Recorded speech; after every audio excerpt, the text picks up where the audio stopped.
Bonsoir à tous et bienvenue sur Monaco Info. Je suis ravi de vous retrouver en ce milieu de semaine. Voici les titres qui seront développés dans ce journal. Nous serons dans quelques instants avec Charles Leclerc. L'écurie Ferrari vient de présenter sa nouvelle monoplace. Nous verrons avec le pilote monégasque comment devrait se positionner le cheval cabré par rapport à ses concurrents. Charles Leclerc nous expliquera également ce que va changer le nouveau règlement à peine plus d'un mois du début du championnat et plein d'autres choses encore. Restez avec nous. En basket, Monaco s'est qualifié pour les quarts de finale de la Coupe de France. C'était hier, salle Gaston Médecin face au Mans. Un match sérieux de la part de la Roca Team. Nous reviendrons sur cette rencontre. Nous retournerons une dernière fois en Chine où les JO touchent bientôt à leur fin. Nous vous ferons vivre de l'intérieur avec nos envoyés spéciaux le dispositif sanitaire mis en place et vous allez le voir, un dispositif robotisé. Toujours à des milliers de kilomètres de Monaco, l'exposition universelle de Dubaï. Une exposition qui se clôturera le 31 mars. Nous serons en plateau avec le commissaire général du pavillon Monaco, Albert Croisi. Il reviendra sur 5 mois d'aventure dans les Émirats arabes. Et enfin, début d'une série de reportages consacrés à ce que l'on appelle la seconde main. La mission pour la transition énergétique a lancé une carte interactive le 10 février, listant les différents commerçants proposant des réparations ou, comme je l'ai dit, de la seconde main. L'objectif est de sensibiliser à la réduction des déchets. Aujourd'hui, nous serons dans l'univers du textile. Il représente dignement les couleurs de la principauté à travers le monde. Il a fait jouer l'hymne monégasque à plusieurs reprises dans la compétition la plus prestigieuse du sport automobile, la F1. Il nous fait régulièrement vibrer et il est avec nous. Charles Leclerc, bonsoir. Bonsoir. Vous venez de présenter la monoplace dans laquelle vous serez cette année. Qu'est-ce qu'elle a de plus que l'année dernière ? De plus, je sais pas. En tout cas, elle a quelques kilos en plus. Elle est très très différente parce que le règlement a complètement changé cette année comparé à celui de l'année dernière. Donc c'est vraiment une révolution dans le monde de la Formule 1. Mais bon voilà, je considère qu'on a vraiment bien travaillé avec le team. C'est un travail depuis maintenant presque 2 ans. Et voilà, c'est un moment, c'est sûr, très excitant de enfin révéler la voiture au monde entier. Et demain, la première fois, je roulerai dans cette voiture. Donc j'ai hâte. Justement, en quelques mots, faites-nous un cours. La F1 pour les nuls, qu'est-ce que ça change ce règlement ? Ça remet les cartes sur table en termes de concurrence ? Alors le changement de règlement a été fait pour une chose en particulier, c'est surtout de pouvoir, pendant les courses, la voiture de derrière suivre la voiture de devant plus facilement. Donc il y a eu un grand changement aérodynamique, avec des pneus aussi qui ont changé, qui sont maintenant plus grands, des 18 pouces. Donc voilà, et un look plus agressif et plus futuriste en général. Quels sont vos objectifs cette année et sont-ils réalisables avec cette monoplace ? Mes objectifs, alors mon rêve, ce serait bien sûr d'être champion du monde à la fin de cette année. Après, réalistiquement, on sait très bien d'où on vient. 2020 a été une année très compliquée pour le team. 2021, c'était un petit peu mieux. C'était de mieux en mieux. Et 2022, c'est une réelle opportunité parce qu'encore une fois, avec tout ce changement de règlement, on part un petit peu d'une feuille blanche. Et donc, du coup, c'est l'opportunité pour nous de repasser aux avant-gardes en Formule 1. Donc, j'espère que ce sera le cas et que le travail paiera. Mais bon, il reste à prouver tout ça. Donc oui, l'objectif, c'est clairement de pouvoir se rebattre pour des victoires en 2022. On revient sur la saison dernière. Quel est votre meilleur souvenir ? Le meilleur souvenir, je dirais le podium à Silverstone était un très bon souvenir. Après, la pole à Monaco était un super bon souvenir. Mais bon, vu ce qui s'est passé le dimanche, c'est vrai que ça me fait oublier un petit peu le samedi. J'allais justement vous demander quel était votre pire souvenir et j'imaginais que c'était Monaco, justement. Eh oui, malheureusement, c'est ça. Et comment, psychologiquement, justement, on arrive à se remettre d'une telle situation ? Vous êtes à la maison comme ça, vous faites la pole et vous ne pouvez pas participer le lendemain au Grand Prix ? C'est sûr que c'est compliqué, hein, surtout à la maison. Encore une fois, à Monaco, c'est un circuit tellement mythique pour nous les pilotes de réussir à faire ce tour parfait. Enfin, un tour est jamais parfait, mais en tout cas le plus proche de ce qu'on estime le tour parfait. Et ensuite de se retrouver sur la grille le dimanche et de pas pouvoir faire la course, c'est compliqué. Mais bon, après ça fait partie du sport auto. Depuis que je suis petit, je suis dans ce sport. Je sais que ces choses-là peuvent arriver. Et voilà, faut passer outre. On essaie de penser à autre chose. Votre duo avec Carlos Sainz, on a l'impression que vous formez un beau couple. Je me trompe ? Non, oui, c'est bien dit. On s'entend super bien, en tout cas, en dehors de la voiture, on travaille super bien ensemble pour essayer d'aider Ferrari justement à réussir cet objectif de se rebattre pour le championnat. Et après, voilà, c'est clair que quand on met le casque, on est deux compétiteurs. J'ai envie de le battre autant qu'il a envie de me battre, mais on essaie de travailler ensemble un maximum pour essayer de ramener Ferrari aux avant-gardes. Ce sont les Jeux Olympiques, vous avez suivi la performance des bobeurs monégasques ? Bien sûr. J'ai pas suivi en détail parce que mes 2 dernières semaines ont été assez chargées justement en préparant la journée d'aujourd'hui. Mais bon, j'ai suivi de loin et c'est juste exceptionnel. Je suis tellement content parce que le pays le mérite. Je pense qu'il nous donne des valeurs qui aujourd'hui mettent dans le sport et je suis sûr qu'ils ont inculqué ces valeurs de la même façon au team de Monaco du bobsleigh. Dernière question, ça fait plaisir j'imagine, vous en F1 chez Ferrari, votre frère qui marche très bien en F3, les deux bobeurs monégasques au plus haut niveau, votre pote Hugo Mikhalev, boxeur pro, le sport monégasque se porte bien. Exactement, et oui, j'ai bien sûr mon meilleur ami aussi qui fait de la boxe, ça se passe super bien pour lui et il le mérite parce qu'il fait beaucoup de sacrifices. Vous savez, souvent on voit les sportifs, on a une vie de rêve, c'est vrai, mais après derrière il y a aussi beaucoup de travail et ça je le vois avec Hugo et il donne absolument tout pour réussir et donc c'est beau de le voir réussir. Pour mon petit frère, pareil, je suis tellement heureux, il n'a pas eu exactement la même chance que moi d'avoir une carrière continue, on a dû arrêter pour des raisons financières à un certain moment de sa carrière, il a repris et pour l'instant ça marche super bien pour lui, il est dans la grande famille de Ferrari aussi en faisant partie de la Ferrari Drivers Academy et je lui souhaite tout le meilleur. Normalement ce week-end ce sera son dernier week-end de course pour le championnat Asie de la Formule 3 et si tout se passe bien il est bien parti pour gagner, donc voilà, je croise les doigts et j'espère qu'il réussira à conclure ce week-end. C'était donc la présentation de la monoplace de chez Ferrari. Les essais auront lieu dès la semaine prochaine et le premier Grand Prix que l'on attend avec impatience le 20 mars à Bahreïn. On est derrière vous, Charles Leclerc. Merci d'avoir répondu à mes questions. Merci beaucoup, merci. Bonne soirée. On passe à un sujet d'ailleurs qui vous intéresse, Charles, parce que je sais que vous les soutenez. Les joueurs de la Roca Team, face au Mans, les Monégasques ont été sérieux pour rallier sereinement les quarts de finale de la Coupe de France de basket. Résumé de la rencontre avec Yannick Debevert. Après 2 défaites consécutives frustrantes, Monaco se relève. Ce mercredi soir, Gaston Médecin et les téléspectateurs de MCS Basket ont pu vibrer entre actions spectaculaires et belle défense. Pour ce match de Coupe de France, Obradovic a fait tourner son effectif qui n'a pas perdu en qualité. Le début de match est brouillon de la part des deux équipes qui se rendent coup pour coup. Dwayne Bacon attaque très bien la rencontre avec des pénétrations qui font mal au Manceau. La différence se fera dans le deuxième quart-temps où Monaco passe un 13-2 à son adversaire, initié par un Brock Motum très propre, auteur de 18 points, et agrémenté d'une touche de spectacle signée Dante Hall, symbole d'une outrageuse domination dans le secteur intérieur.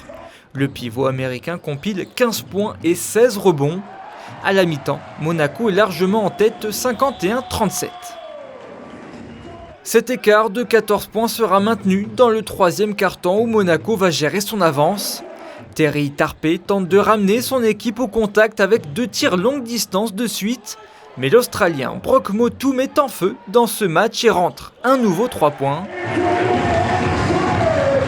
Dans les 10 dernières minutes, le souffle du Mans vient chatouiller la nuque des Monégasques. Les visiteurs passent un 10-2 à la Roca Team qui se remobilise tout de suite après grâce à Paris Lee sur ce shoot et puis Dante Hall, le marsupilami qui peut attraper le ballon à n'importe quelle hauteur. Monaco termine bien sa rencontre pour l'emporter finalement avec 16 points d'écart, 92-76. Quand tout le monde apporte sa pierre, quand tout le monde est impliqué dans le match, c'est sûr que quand tout le monde est satisfait, on va dire, c'est là où ça fait le plus plaisir. Et je pense que les joueurs comme les fans ce soir ont pris beaucoup de plaisir avec de très belles actions, j'imagine. C'est vrai qu'on a maintenant à suivre un calendrier monstrueux, avec peut-être potentiellement 4 matchs en 5 jours au milieu mars. Donc voilà, il fallait se rassurer, il fallait que des joueurs qui ont moins joué performent ce soir, et c'est ce qu'ils ont fait, extrêmement bien. Voilà, c'est bien pour la suite. Avant cet épisode mi-mars, la Roca Team va chercher à enchaîner à Gravelines ce samedi avant la réception de Kazan, mardi, pour le match en retard de la 20e journée d'Euroleague. Et toujours concernant cette Coupe de France, le tirage au sort aura lieu demain. Les quarts de finale se dérouleront sur un week-end, les 26 et 27 mars, à Trélazé, du côté d'Angers. Alors que les Jeux Olympiques touchent bientôt à leur terme, nous nous sommes intéressés ce soir non pas à l'aspect sportif, mais au dispositif sanitaire mis en place. Toutes les personnes accréditées vivent actuellement cet événement sous une bulle sanitaire. Émilie Rousseau, vous êtes actuellement en Chine. Certaines mesures ressemblent à celles déjà existantes lors des Jeux de Tokyo cet été, mais d'autres ne cessent de vous étonner. Oui, il y a des mesures dont nous avons désormais l'habitude. Je pense par exemple au test PCR quotidien ou le fait de déjeuner seul à sa table séparée par une vitre. Et puis il y a des mesures, ou plutôt des installations ou des scènes de vie qui peuvent paraître beaucoup plus surprenantes, aperçues dans ce reportage réalisé avec Alexandra Marangoni. Le ton avait été donné dès notre arrivée sur le sol chinois. Des bénévoles masqués, visière sur la tête, vêtus d'une blouse et de surchaussures. Une manière de nous souhaiter la bienvenue dans la bulle sanitaire des Jeux Olympiques. Une bulle que nous pourrons quitter que le jour de notre retour à Monaco. Dans sa politique zéro Covid, la Chine a fait appel à un domaine qu'elle domine, la technologie. Dans cet hôtel, par exemple, ce sont des robots qui purifient l'air, qui se chargent du room service ou qui désinfectent les surfaces. Un brin étonnant. C'est vrai que c'est un peu futuriste, on a l'impression d'être dans un film un peu tout le temps, mais sinon ça va encore, on s'habitue vite quand même. Au bout de quelques jours, on est déjà habitué. Et pour trouver encore plus surprenant, nous avons décidé de quitter Yanqing où nous logeons pour rejoindre Beijing.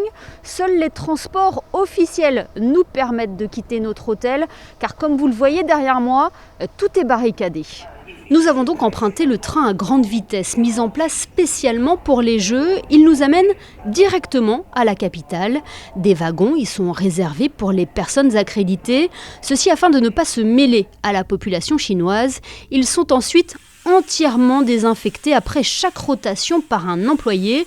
Sa tenue nous rappelle d'ailleurs étrangement le film SOS Fantôme. Après 1 heure de trajet sur les routes enneigées de Beijing, nous arrivons au restaurant qui accueille les journalistes du monde entier. Ici, pas de cuisinier, tout est automatisé. Plus surprenant encore, les plats tombent presque du ciel. Ils sont livrés juste au-dessus de notre table, un système digne d'un scénario d'un film de science-fiction. C'est assurément l'expérience la plus futuriste de notre séjour à Beijing. À côté, cette scène de 2 femmes qui se désinfectent devant la gare ou celle du personnel de notre hôtel affublé de leurs combinaisons collectant les ordures sont presque anecdotiques. Il n'y a rien à dire, ces Jeux Olympiques sont tout simplement uniques. Des jeux uniques qu'ont pu vous faire vivre Émilie Rousseau et Alexandra Marangoni. Nous retrouvons Julia Vial pour un tour complet de l'actualité avec des bornes pour véhicules électriques Made in Monaco qui ont été installées sur des parkings Noroto. Bonsoir Julia.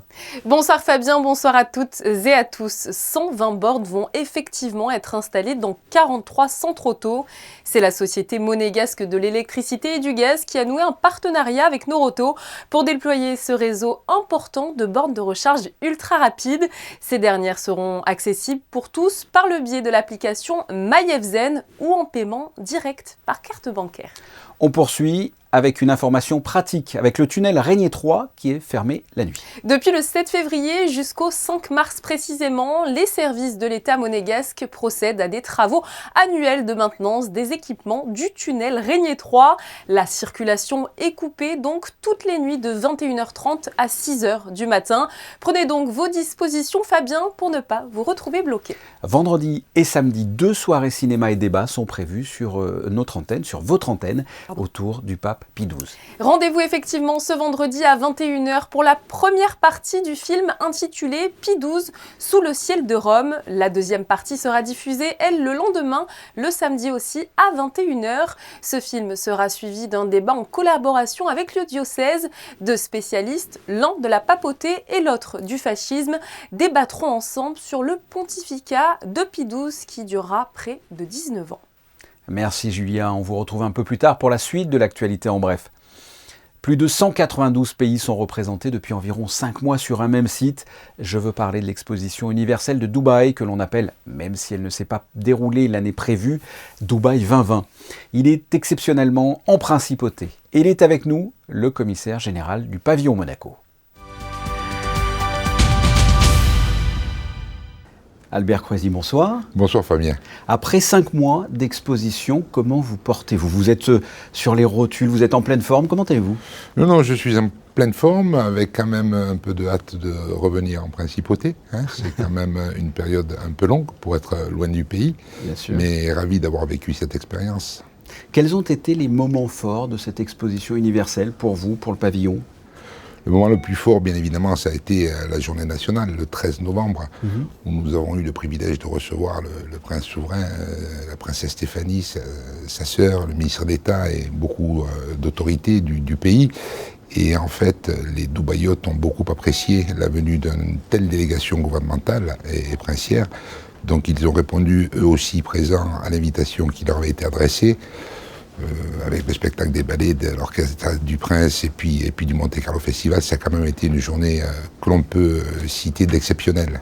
Un mot sur la fréquentation, est-ce que l'on est dans les objectifs, même si ce n'est pas encore terminé? On est dans le pourcentage espéré. Voilà, plus qu'un visitorat total, nous fixons le visitorat de l'expo et nous essayons, enfin nous espérons, parce qu'en fait on ne peut pas faire grand-chose, on ouvre les portes et puis on attend qu'ils viennent. Et nous sommes aujourd'hui à 4,5%, donc un pourcentage important pour un petit pays comme Monaco, mais ce qui représente quand même quasiment 500 000 entrées à ce jour. C'est pas mal. Quel est le retour concernant les visiteurs? Qu'est-ce qu'ont pensé les visiteurs du pavillon? Surpris. Surpris parce qu'ils s'attendent toujours à voir parler du Grand Prix de Monaco, du Palais, bien évidemment. Et quand ils arrivent au pavillon et qu'ils sont accueillis par d'énormes pingouins, manchots, ils se disent qu'est-ce que ça fait à Monaco. Mais nous, ça nous donne l'occasion de parler qu'à Monaco, il y a aussi autre chose que ce qui est mondialement connu, la science, la culture, les études qui sont faites par le scientifique. Ça les interpelle et ils découvrent Monaco sous un autre aspect. Voilà, en disant, ah bon, il y a ça aussi. Voilà, et c'était vraiment le but, avec l'appellation Monaco 360, de monter les 360 facettes, et peut-être bien plus même, de la principauté de Monaco. Donc il y a la surprise, l'étonnement, mais surtout la découverte, et c'est ce qui me plaît dans le thème qui a été développé. Et quelle sera l'actualité de ces 43 derniers jours? Parce qu'il reste 43 jours là, pour l'exposition, oui, concernant le pavillon. Oui, 43 jours, mais 43 jours bien chargés. Ouais. Je repars précisément pour accueillir jeudi prochain le centre cardio-thoracique de Monaco, avec le directeur, M. Nervaux, et des chirurgiens, comme le docteur Chivaya, le docteur Ecker, qui vont eux aussi rencontrer là-bas sur place des homologues, des cardiologues de Dubaï, mais même d'Abu Dhabi. Nous devrions recevoir également notre conseiller ministre de l'Intérieur, M. Celario, accompagné du directeur de la Sûreté publique, qui viennent également pour rencontrer les autorités d'Interpol qui sont établies à Dubaï. Nous attendons 35 élèves de FANB et de la DENJS qui viennent pour faire des travaux avec une école de Dubaï avec qui nous avons passé un jumelage. Nous attendons également l'école Bosio, avec les étudiants en art qui vont découvrir le pavillon et les scénographies de divers autres pavillons. Voilà, ça va être assez chargé. On a 45 jours, 44 jours où on ne va pas s'ennuyer. On est en droit de se poser la question parce que ça a un coût. Quel est l'intérêt pour un pays comme Monaco de participer à ce type d'événement? Et ça n'a d'intérêt que si nous nous donnons la peine de nous déplacer, d'aller à la rencontre de nos hôtes pour qu'ils nous découvrent tel qu'on est et non pas tel qu'ils nous pensent. Là, je pense que sur cette expo, sur les 4 mois et demi qui viennent de passer, il y a quand même eu la signature d'un accord d'ETA par monsieur le conseiller de gouvernement, monsieur Jean Castellini. Il y a eu un jumelage avec des écoles de Dubaï. Les 2 éducations nationales sont désormais en rapport, il va y avoir des échanges. Tout dernièrement, le secrétaire d'État à la Justice est venu pour signer un projet d'entente d'échange d'informations judiciaires, chose qui n'existait pas jusqu'à présent. Monsieur Didier Gamerlinger, le conseiller de gouvernement pour la santé et les affaires sociales, a également signé un accord avec l'Institut de Health Dubai Authority. Donc voilà, dans ce sens-là, on peut dire oui, on a investi de l'argent, Monaco est présent, Monaco se découvre, et Monaco a été dans une partie du monde où nous n'allions pas forcément. Tout le monde connaît Dubaï, les Dubaïotes connaissaient Monaco, bien sûr, mais peut-être pas tel qu'il faut le connaître. Donc voilà, je pense que ces 4 mois auront servi pour le moins à ce que nos autorités, le gouvernement monégasque, fassent acte de présence à Dubaï et soient reçus et reconnus par les autorités dubaïotes. De ce point de vue-là, je suis assez content de l'avoir fait, au-delà de 500 000 visiteurs quasiment qui auront pu voir le pavillon, découvrir d'autres facettes et en parler à leur tour à d'autres personnes. Non, je pense que ce n'est pas inutile, la dépense est certes importante. Ramener au nombre de visiteurs, ça reste dans le domaine du raisonnable. Et puis une expo n'a lieu que tous les 5 ans, donc un budget qui est discuté de temps en temps en disant il est élevé, mais il faut le considérer par 5e, puisque la prochaine fois ce sera Osaka, c'est en 2025. Nous n'avons pas encore le détail du budget précis qui sera alloué à cette exposition. Je pense que c'est selon ce qu'on fait de notre pavillon, ça vaut plus ou moins le coup, mais je pense que ça vaut surtout le coup d'y être, d'en être. Et vous avez déjà la tête tournée, le regard tourné vers la prochaine expo du coup? Oui, avec un an de moins pour y réfléchir, puisque le report de Dubaï de 2020 à 2021 nous prive d'une année de travail, de réflexion, de travail pour préparer Osaka, qui débutera au mois de mai 2025. Donc nous sommes maintenant plus qu'à 3 ans et demi. Osaka, les choses se précipitent, mais on va tout d'abord finir Dubaï et ensuite s'occuper un petit peu plus de Osaka. Albert Coisy, merci. Merci beaucoup.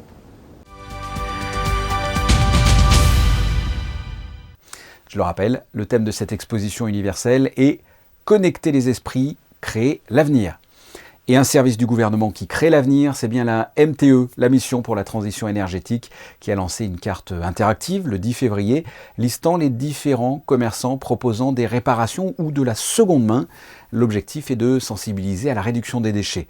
Un reportage de Dorine Jarnias et Thomas Deus. Dans la boutique d'Annie, depuis qu'elle a repris il y a 6 ans, la demande de réparation ne cesse d'augmenter. Pour beaucoup, les gens viennent pour faire réparer leurs vêtements.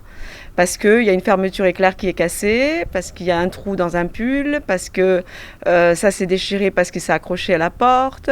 Et les vêtements sont encore de bonne qualité, ils sont encore bien, ils sont quasiment neufs. Et donc du coup, on essaye de trouver une solution pour que ce soit le plus discret possible et on répare pour qu'ils puissent avoir une longueur de vie, le vêtement, une longueur de vie un peu plus longue quoi, en fait. Dans cette autre boutique, c'est de la seconde main uniquement.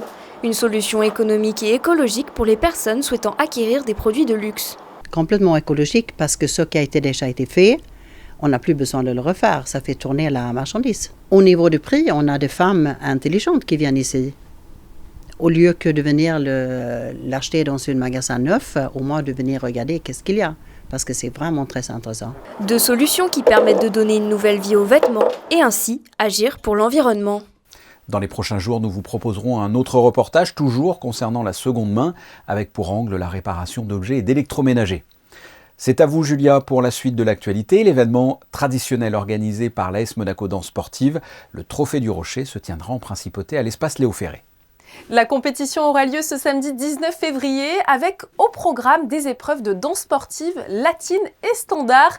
Les spectateurs profiteront du spectacle proposé sur de la samba, du cha-cha-cha, de la rumba ou encore du paso doble. La valse, le tango ou le foxtrot seront également à l'honneur. Des couples italiens et d'autres venus de la France entière vont s'affronter tout au long de la journée pour espérer atteindre la grande finale. Bonne chance et bonne danse à eux. Je ne sais pas s'ils maîtrisent le cha-cha-cha ou le paso doble, mais le rappeur MC Solar remonte sur scène et livrera une prestation inédite le 24 juin prochain. Et oui, il se produira au Grimaldi Forum entouré de The New Big Bang Project. À partir de la récente réédition à succès de ces 3 albums mythiques qui sèment le vent, récolte le tempo, Pros Combat et Paradisiaque, MC Solar veut offrir au public un spectacle original et nouveau. Il sera donc présent à la Salle des Princes le 24 juin à 20h30. Vous pouvez, Fabien, d'ores et déjà réserver vos places sur le site internet du Grimaldi Forum. Vous nous dévoilez, Julia, le programme de la Bibliothèque Princesse Caroline. Demain, vous pourrez emmener vos enfants dès 6 ans aux ateliers d'hiver. Ils auront lieu de 14h30 à 17h et s'intitulent « De timide à tigre ». Le but de cette session est d'offrir un moment zen et créatif aux petits à travers une activité associant dessin, peinture et bien-être. Ce samedi 19 février, la bibliothèque propose un atelier pour adultes, cette fois-ci de musique traditionnelle à partir de 13h30. suivante. Il est ouvert à tous les instruments, sauf ceux à embouchure, en raison évidemment des mesures sanitaires en vigueur. Vous allez nous donner des nouvelles du soleil pour la météo de ce vendredi 18 janvier. Des nouvelles, Fabien, du soleil et de la douceur, car il fera encore très bon demain. Les températures seront comprises entre 10 et 15 degrés. Le ciel sera bleu et nous gagnerons aussi quelques minutes de soleil pour notre plus grand plaisir, puisqu'il se couchera à 18h04 précisément. Demain sera la Sainte Bernadette. Très bonne fête à elle. Bernadette Soubirous, qui, vous le savez, aurait eu des apparitions de la Vierge du côté de Lourdes au XIXe siècle. C'est une tradition, on se quitte avec les instantanés du jour. Notre photographe Stéphane Dana est allé à l'Académie de danse Princesse Grace, une académie qui vient de remporter pour la 4e fois la médaille d'or du prix de Lausanne début février. L'occasion pour nous de vous donner rendez-vous demain vendredi 19h pour un nouveau JT où un Focus Info sera consacré à cette école Made in Monaco. Alexandra Pani nous amènera dans les coulisses de cet établissement qui fait figure de référence dans le milieu de la danse. Merci pour votre fidélité. On se retrouve avec un grand plaisir demain à 19h donc. Bonne soirée sur Monaco Info.